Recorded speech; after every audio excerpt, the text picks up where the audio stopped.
नमस्कार विद्यार्थी मित्र हो. आज आपण आपला गद्य विभागातील 1 नंबरचा पाठ पाहणार आहोत. वेगवशता, प्राचार्य शिवाजीराव भोसले. सगळ्यात पहिलं लेखकाचा आपण परिचय करून घेऊया. प्राचार्य शिवाजीराव भोसले हे नामवंत वक्ते, महाराष्ट्रातील सुप्रसिद्ध विचारवंत आणि व्यासंगी लेखक. देशात आणि विदेशात अनेक विषयावर व्याख्यानमाला गाजविल्या. पुणे येथील वसंत व्याख्यानमालेत सलग 28 वर्षे व्याख्याने दिली. कथा वक्तृत्वाची जागर, खंड 1-2, जीवनवेध, दीपस्तंभ, देशोदेशीचे दार्शनिक, मुक्तिगाथा महामानवाची, यक्षप्रश्न, हितगोष्टी इत्यादी त्यांचे ग्रंथ प्रकाशित आहेत. औरंगाबाद येथील डॉक्टर बाबासाहेब आंबेडकर मराठवाडा विद्यापीठाचे माजी कुलगुरू म्हणून सुद्धा त्यांनी आपली भूमिका बजावली. राजश्री शाहू महाराज पुरस्कार, श्रीमंत मालोजीराजे स्मृती पुरस्कार अशा पुरस्काराने त्यांना सन्मानित करण्यात आलेलं आहे. आता आपण जो प्रस्तुत पाठ पाहणार आहोत त्या पाठाचा परिचय करून घेऊया. हा एक वैचारिक पाठ आहे. प्रत्येकाने या पाठातील जे काही विचार दिलेले आहेत ते आपल्या जीवनामध्ये आत्मसात करण्याची गरज आहे. काय म्हणतात लेखक, की लेखकाने अतिवेगाच्या आहारी गेलेल्या माणसांच्या विकृतीवर नेमकेपणाने बोट ठेवले आहे. वेळ आणि श्रम वाचवण्यासाठी वाहनांची गरज लेखकाला पटते. मात्र गरज नसताना खोट्या प्रतिष्ठेपायी कर्ज काढून वाहन खरेदी करण्याच्या वर्तमानकालीन मानसिकतेवर लेखकाने प्रकाश टाकला आहे. महानगरात, शहरात ठराविक वेळेत अनेक ठिकाणी वाहने पोहोचून कामे करावी लागतात. हे खरे असले तरी नको तितक्या वेगाने वाहने चालवून लोक अपघातांना निमंत्रण देतात. याचे लेखकाला वैषम्य वाटते, दुःख वाटते. वेळ वाचवण्यासाठी माणसे वाहने वापरतात, परंतु माणसे वाचलेला वेळ पुन्हा वाहन चालवण्यात वाया घालवतात. तेव्हा वाहने माणसावर स्वार होतात, म्हणजेच आपण या वाहनांच्या अधीन होतो. ही मार्मिक टिप्पणी लेखकाने केलेली आहे. आणि अफाट वेगाने वाहने चालवण्याच्या प्रवृत्तीमुळे वाहन चालकाच्या शरीर आणि मनावर अनावश्यक ताण येतो. त्याचा विपरीत परिणाम त्याला शरीर आणि मनाला भोगावा लागतो. त्यामुळे मनुष्य स्वत्व आणि स्वास्थ्य हिरावून घेणारा अनैसर्गिक वेग कमी करण्याबाबत शेवटी इशारा आपल्या मानवाला लेखक इथे देतात. आता आपण पाठ विस्ताराने समजून घेऊ. काय होतं, वेग हे गतीचे एक रूप आहे. म्हणजे सुरुवातीला आपल्याला सांगितलेलं आहे, वेग आपल्याला हे गतीचे एक रूप आहे. आपले जीवन हे स्थिती आणि गती यात विभागलेले आहे. थांबणे, चालणे, धावणे असे जीवनचक्र फिरतच आहे. आपल्या विचारांना ही गती असते. म्हणजे आपण जो काय विचार करतो त्या विचाराला एक गती आहे, जिला आपण प्रगती म्हणतो. म्हणजे जर आपण चांगले विचार केले नसते तर मनुष्याची प्रगती झालीच नसते. म्हणजेच काय, गतीला जेव्हा दिशा असते तेव्हा त्याला आपण प्रगती म्हणू शकतो. म्हणजे जी आपण गती घेतलेली आहे त्या गतीला निश्चित असं हेतू किंवा ध्येय पाहिजे, तरच आपण तिला प्रगती म्हणू शकतो. मग लेखकाला काय म्हणायचं आहे, आपण जी वाहनं चालवतो त्या गतीला काय ध्येय आहे, त्यातून तुम्हाला सुख मिळतं का, किंवा तुम्हाला सुरक्षितता आहे का, की तुम्हाला नेमकं काय मिळवायचं आहे गाड्या वेगवान चालवून. म्हणजे दिशाहीन गती ही अधोगती ठरते. आणि मनुष्य आज वाहनांच्या एवढा अधीन झाला आहे की तो आज दिशाहीन झालेला आहे. आजच्या जीवनात विलक्षण वेगवानता आढळते. म्हणजे मनुष्याचं जीवन आज गतिमान झालेलं आहे. म्हणजे आपल्या शहरीकरणामध्ये, व्यापारीकरणामध्ये, या जागतिकीकरणामध्ये आपण वेगवेगळी भौतिक सुख मिळवण्याच्या मागे पळत आहोत. पण आपलं अंतिम ध्येय काय आहे हे आपल्याला समजत नाही. आणि त्यामध्येच रस्ते वाहनांनी व्यापलेले असतात. तुम्ही सहज रस्त्यावरनं कधी फेरफटका मारलात मोठ्या शहरात तर तुम्हाला चालणं मुश्किल होऊन जातं. म्हणजे माणसे घरात राहतात म्हणूनच अल्पकाळ तरी स्थिर राहतात. लेखक इथे खास सांगतो, आपण जेव्हा घरात राहतो तेव्हा सुरक्षित राहतो, पण रस्त्यावर आपण फिरतो त्यावेळी आपली सुरक्षितता आपल्याला मिळेल असं काही सांगता येत नाही. म्हणजे आपण एरवी गतीपायी अगतिक झालेला आहे. म्हणजे वाहनांच्या गतीपायी आपण जीवन आपलं धोक्यात आपण निश्चित टाकलेलं आहे, एवढं मात्र निश्चित. दुसरी गोष्ट म्हणजे अहोरात्र भरभरणारी किंवा भरारणारी आणि थरारणारी वाहने पाहिली म्हणजे आश्चर्य वाटते. म्हणजे मुंबईसारख्या शहरात तुम्ही कधी जा, जर रस्ता क्रॉस करायचा म्हटला तर इकडून वाहन तिकडून वाहन, जरा जरी आपण दुर्लक्ष झाला तरी आपल्याला काय होईल काय सांगता येत नाही. ही आली कुठून, आली कशी आणि कशासाठी? पूर्वी देशोदेशींचा इतिहास घडला, लोकांनी जगप्रवासही केला, पण आजच्या एवढी अवखळ वाहनं कोठे दिसत नसत. म्हणजे लेखकांनी पूर्वीच्या काळीने आताच्या काळी थोडी तुलना केली. म्हणजे त्यावेळी पण वाहनं होती, पण ती मर्यादित होती. त्या ठिकाणी मनुष्याला धोका नव्हता. आता माणूस घरातून दारात आला की वाहनावर आरूढ होतो. वेळ थोडा असतो, कामे बरीच असतात, पायी चालत ती उरकता येत नाहीत. जीवन हे दशदिशांना विभागलेले आहे. म्हणजे मनुष्य त्याचा वेळ मर्यादित झाला आणि कामं वाढली, त्यामुळे कमी वेळामध्ये जास्तीत जास्त कामं करण्यासाठी त्याला वाहनांची गरज पडू लागली. मग कोणती कोणती कामं आपल्या दैनंदिन संसारी माणसाला पुरुषाला करावी लागतात? मुलांची शाळा एका टोकाला, आपले कार्यालय दुसऱ्या टोकाला, मंडई एका बाजूला, तर दवाखाना दूर कुठल्या तरी दिशेला. जीवनाची ही टोके सांधणार तरी कशी, जोडणार कशी? शेवटी गती घ्यावीच लागते आणि शेवटी मनुष्य हे सगळी कामं पूर्ण करण्यासाठी वाहनांची जोड घेतो. म्हणजेच त्याला यथाप्रमाणे गती ही गरज आहे. हा अप्रमाण, अवास्तव आणि अनावश्यक गती ही एक विकृती आहे. म्हणजे त्याला कामं करण्यासाठी त्याला गती घ्यावी लागते, पण ही वाहनांची गती अवास्तव आणि अतिविकृती आहे. आपली कामे यथासांग पार पाडावीत एवढा वेग जीवनाला असावा. म्हणजे आपण आपली सुरक्षितता पाहून तुम्ही तुमची कामं पार करा आणि जीवनाला सुरक्षित ठेवा हे निश्चित. त्यापेक्षा अधिक वेग म्हणजे अक्षम्य आवेग म्हणावा लागेल. आणि जीवन धोक्यात टाकून तुम्ही तुमची कामं पार पाडण्यासाठी जर वाहनांचा वापर केलात आणि अतिरेकी अतिवेगाने वाहन चालवलात तर तो आवेग तुमचा अक्षम्य आहे. कारण एकदा अपघात झाला की त्याला क्षमा नाही. तुम्ही वाहन जेव्हा रस्त्यावरून फिरता ते रस्त्याच्या बाजूला बोर्ड लावलेले असतात किंवा दगडावर लिहिलेलं असतं, वेगाची नशा जीवनाची दुर्दशा. म्हणजे एकदा आपला अपघात घडला की आपल्याला त्या ठिकाणी फार मोठे परिणाम भोगावे लागतात. इथे म्हटलं आहे लेखकाने की आत्मघातकी परिणाम भोगावे लागतात. आता काही इतर देशांची उदाहरणे दिली. अमेरिकेसारख्या विकसित देशात माणसे वेगाने जीवन जगतात. म्हणजे अमेरिकेचं उदाहरण दिलं तर अमेरिकेसारख्या देशात माणसं वेगवान जीवन जगतात. घरोघरी आणि दरडोई वाहने उपलब्ध असते. रस्ते रुंद, सरळ, निर्विघ्न आणि एकमार्गी असतात. घरे, कार्यालये, बाजारपेठा यात निदान 100 मैलाचे किमान अंतर असते. जवळच्या जवळ सगळे असे सहसा नसते.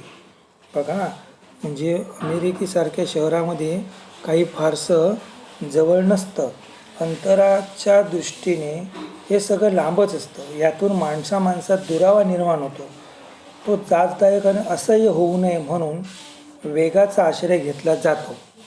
बघा, अमेरिकेमध्ये सगळं लांब असतं म्हणून वाहनांचा आणि वेगाचा आश्रय घेतला जातो. वेगामुळे माणसे बेभान होतात. भान हरपले म्हणजे अस्वस्थता विरून जाते. वेगात एक बेहोशी असते आणि या बेहोशीत माणसाकडून या ठिकाणी अपघात किंवा वाईट गोष्टी घडतात. आता आपण अमेरिकेचं उदाहरण पडलं. आता भारताशी तुलना केली. भारतीयांनी अमेरिकन जीवनशैली पत्करण्याचं कारण नाही. म्हणजे आता अमेरिकेत सगळं दूरवर आहे, शाळा कार्यालय, म्हणून ते वेगाने जातात. पण भारतात असं काही नाही. आपल्याकडे अंतरे कमी आहेत, माणसे खूप आहेत, कामे फारशी नाहीत, जीवनाची टोके सहज सांगता येतात. शाळा, महाविद्यालय, ऑफिस सगळं काही आपण आपल्या घराच्या काही अंतरावर आहे. थोडी त्वरा करावी लागते, पण भरधाव वेगाने अंतर गाठावे अशी स्थिती आपल्याकडे नाही. मुंबईसारखे विस्तीर्ण नगर गाड्यांनी सांधलेले आहे. म्हणजे वेगवेगळ्या गाड्या आहेत, सार्वजनिक गाड्या आहेत. गाड्या रुळावरून चालतात. म्हणजे मुंबईसारख्या शहरामध्ये रेल्वे गाड्या आहेत, त्यात आपण बसू शकतो आणि त्यातून आपण सुखाने प्रवास करू शकतो. म्हणजे भरकटणे फारसे नसते. गाडीत चढले म्हणजे माणसांचे धावणे थांबते. म्हणजे गरज असेल तर तुम्ही स्वतःची गाडी वापरा, 2 चाकी 4 चाकी. नाहीतर आपल्याला मुंबईसारख्या शहरामध्ये सार्वजनिक व्यवस्था पुरवणारे जी काही रेल्वे आहेत, बस आहेत, त्याने तुम्ही सुखाने प्रवास करू शकता. म्हणजे तुम्हाला तुमच्या जीवनाची हमी किंवा सुरक्षितता मिळेल. पण लेखक काय म्हणतो, खरी अडचण असते ती रस्त्यावरून येणाऱ्या जाणाऱ्या 2 चाकी आणि 4 चाकी वाहनांची. त्यांचा वेग मर्यादित ठेवला तर ती साधने म्हणून उपयोगी पडतात. तुम्हाला माहिती आहे की रस्त्यावरून आपण फिरत असताना 2 चाकी आणि 4 चाकी यामुळे किती अपघात घडतात, किती प्रकारची संकटं रस्त्यावर येतात. माणसांना चालतानाही त्रास होतो आणि तो फार मोठा वाक्य समस्या आपल्या भारतात आहे. वेळ आणि श्रम वाचवण्यासाठी त्यांचा उपयोग होतो हे मात्र निश्चित वाहनांचा, पण अतिरेकी वापर करू नये. पण अनेकदा असे घडते की वाचलेला वेळ वाया घालवायचा किंवा कसा उपयोगात आणायचा हे लोक विचार करत नाहीत, तर वाहनांमुळे वाचलेला वेळ घालवण्यासाठी परत वाहनांच्या आहारी जातात आणि वाहनं चालवतात. म्हणजे आरंभी माणसे वाहनावर स्वार होतात, मग ही माणसं या वाहनांवर स्वार झाल्यामुळे हळूहळू मग वाहने माणसावर स्वार होतात. थोडक्यात आपण या वाहनांच्या अधीन होतो, अतिरेकी वापर करतो. हळूहळू या वाहनांशिवाय आमचं काही चालतच नाही आणि हळूहळू ही वाहनं आपल्याला वापरावीच लागतात आणि वाचलेला वेळसुद्धा आपण वाहनं चालवण्यामध्ये, गर्दी करण्यामध्ये वाचवतो. म्हणजे लेखकाला काय म्हणायचं आहे, कामापुरते आणि कामासाठी वाहन आणि आटोक्यात राहील एवढाच वेग हे तंत्र अनुसरते जीवन अर्थपूर्ण राहील. म्हणजे लेखक फार मोठी मोलाचं मार्गदर्शन करतो आणि सांगतो, एक संदेश देतो, कामापुरतं वाहन वापरा, कामासाठी वापरा आणि आटोक्यात वेग ठेवा, जीवन अर्थपूर्ण होईल. पण होतं का, आपले जीवन अधिक प्रमाणात आपल्या वाट्याला यावे, ते कृतार्थतेने म्हणजे आनंदाने जगता यावे, अनुभवता यावे, यासाठी उसंत लाभावी म्हणून वाहनांचा वापर करायला हवा. प्रत्यक्षात घडते ते वेगळे. म्हणजे आपल्याला आपली कामं व्यवस्थित व्हावीत, आपण सुखाने जगावं, यासाठी तुम्ही यंत्रांचा म्हणजे वाहनाचा वापर करा, पण प्रत्यक्षात माणूस वेगळाच करतो. इतरांशी मानसिक स्पर्धा करण्यासाठी आता काय काय माणसाच्या चुका होतात ते लेखक दाखवतो. म्हणजे आपण अतिरेकी वापर करू नये इथपर्यंत आपण आलो. आपल्या कामांसाठी आपण वापरावा, जीवाची काळजी घेऊन वापरावी. पण होतं काय, आपण का वाहनं वापरतो त्याची अनेक कारणं आहेत. एक म्हणजे मानसिक स्पर्धा करण्यासाठी, आपल्या ऐश्वर्याचं प्रदर्शन घडवण्यासाठी. गरज नसताना कर्ज काढून वाहन खरेदी केले जातं. ही माणसं अशी समाजात आढळतात. कोणतेही महत्त्वाचे काम नसताना पत्नीला मागच्या बाजूला बसून आधुनिक दुचाकीने सहज फेरफटका म्हणून आले म्हणजे अनेकांना बरे वाटते. हे एक उदाहरण सांगितलेलं आहे बघा, की आपल्या पत्नीला नवीन गाडी खरेदी करून तिला मागे बसून आपली गाडी पाहावी लोकांनी, यासाठी फेरफटका मारणारी माणसं आहेत. पण आहेच वाहन तर 4-6 मैलाचे एखादे निसर्गरम्य ठिकाण, मंदिर पाहण्यासाठी ही माणसे जात नाहीत. एखादा लक्ष्मी रोड, महात्मा गांधी मार्ग किंवा जंगली महाराज रस्ताच का पसंत केला जातो? त्यापेक्षा देहू, आळंदी, सिंहगड, बनेश्वर, विठ्ठलवाडीकडे रस्ते का दिसत नाहीत? म्हणजे आपल्या गाडीचं प्रदर्शन मांडावं, आपण काही नवीन वस्तू खरेदी केल्या आहे, एक फॅशन म्हणून ज्या ठिकाणी गर्दी आहे, ज्या ठिकाणी जाऊ नये इथे लोक फिरतात. त्यापेक्षा कुठेतरी निसर्गरम्य ठिकाणी जा, देवदर्शनाला जा, निवांत स्वच्छ हवा, मोकळेपणा मिळेल, मनाला शरीराला आनंद मिळेल, तिकडे फिरा. असं मात्र आपल्याकडून होत नाही. दुसरं थोडंसं शेती क्षेत्रातील उदाहरण दिलं. वाई, सातारा, फलटण, कराड अशा गावी वाहनांची एवढी निकड आहे का? म्हणजे ग्रामीण भागातील हे सगळं आहे. तिथे शेतीची गरज आहे, शेतीमध्ये वाहनांची गरज आहे का? शेतमळ्यात जायचं असेल तर तातडीचा भाग म्हणून कधीतरी वाहन लागेल. आपले राहणे गावाबाहेर होत असेल तर वाहनांचा उपयोग होईल. पण सहज आणि सुखाने येणे जाणे सोडून वेगाने हे जरा कशासाठी घालायचा? म्हणजे शेतात जाण्यासाठी तातडीचा भाग म्हणून, किंवा गावाबाहेर शेत असेल तर वाहनाचा वापर करा. पण अनावश्यक कारण नसताना गाडी आहे म्हणून 2-2 मिनिटांनी येरझाऱ्या घालू नये, त्या मात्र उपयोगाच्या नाहीत. म्हणजे आहेच गाडी तर मारूया चक्कर अशी भावना बाळगून रस्त्यावर अडचणी निर्माण करणारे रसिक संख्येने वाढत आहे. हे पण लेखकाने आवर्जून सांगितलेलं आहे. वाहन हे वेळ वाचवण्यासाठी असते, ते वेळ घालवण्यासाठी नसते. अतिशय महत्त्वाचं अधोरेखित करून ठेवण्यासारखं हे विधान आहे. तर वाहन वेळ वाचवण्यासाठी असते, तर वेळ घालवण्यासाठी नाही. त्याचा वेग बेताचा असणे अगत्याचे आहे. माणसे चालू आणि पळूही शकतात, पण रस्त्याने कोणी चालण्याऐवजी पळू लागला तर त्याचे कौतुक करावे का? म्हणजे माणसं पळूही शकतात, पळून आपली कामं करू शकतात, पण तसं होत नाही. कारण इथे पळणं कामासाठी हे संयुक्तिक ठरत नाही. अपेक्षित स्थळी वेळेवर पोचता येईल अशा बेताने वाहने चालवण्याऐवजी उगाचच भरधाव वेगाने चालवण्यात औचित्य ते कोणते? म्हणजे थोडक्यात तुमच्या कामासाठी जायचं असेल तर तुम्ही लवकर निघा, सुरक्षित वेग ठेवा आणि भरधाव वेगाने गाडी न हाकता वाहने सावकाश चालवून तुम्ही तुमचं काम करा, असं लेखकाला इथे म्हणायचं आहे. म्हणजे वाहनाचा वेग वाढला म्हणजे त्याच्यावरचा ताबा सुटतो. म्हणजे लेखक काय सांगतो की तुम्ही वाहने हळू चालवा, का चालवा, अतिरेकी वेगाने चालवू नका, का चालवू नका. तर वेग वाढला की वाहनावरचा ताबा सुटतो. पुढचे वाहन मागे टाकून पुढे जाण्याच्या हव्यासामुळे अनेक अपघात घडतात. आणि रात्रीच्या वेळी विलक्षण वेगाने धावणारी गाडी, हिला आपण रातराणी म्हणतो, व रात्री भरधाव वेगाने प्रवास करून पार पाडावी तेवढी महत्त्वाची कामे दरवेळी असतात का? म्हणजे रातराणी गाडी रात्रीच्या वेळी वेगाने चालवावी का? तर लेखकाला म्हणायचे चालवायची गरज नाही, कारण रात्रीच्या वेळी एवढी महत्त्वाची कोणती कामं आहेत तिला रातराणी म्हणतो आपण, म्हणून रात्रीची गाडी पळवावी हे काही लेखकाला पटत नाही. वाहनांचा वेग अनिवार्य झाला, लेखक म्हणतो वाहनांचा वेग अनिवार्य झाला तर चित्ताची व्यग्रता वाढते. म्हणजे वाहन आपण वेगाने पळवलं की मनाची शांतता बिघडून जाते. डोळ्यावर, मनावर, शरीरावर ताण पडतो. शरीरभर अनावश्यक स्पंदने निर्माण होतात. म्हणजे शरीराला एक प्रकारचा कंप सुटतो. वेगवान गाडी म्हणजे आपल्या शरीरावरचा ताबा सुटल्यामुळे शरीराला कुठेतरी कळतं की आपलं काहीतरी चुकतं आहे. पण वेगाची नशा असल्यामुळे आपण शरीराचं ऐकत नाही. म्हणजे आपले हात पाय सगळं काही इथे आपल्याला म्हणजे सांगत असतं की वाहन हळू चालव. हादरे बसून मज्जातंतू आणि मणके कमकुवत होतात. म्हणजे आपलं पाठ, मान हे सगळं कमकुवत होतात. कमरेची आणि पाठीची दुखणी ही वाहन चालकांची व्यथा सुरू होते. बसणे, उठणे, चढणे, उतरणे, चालणे, वर खाली पाहणे या मुक्त या सर्व मुक्त हालचालींचे संगीत विसरून स्वतःला वाहनांशी आपण जखडून ठेवतो. म्हणजे आपल्या शरीराची आपण काळजी घेत नाही.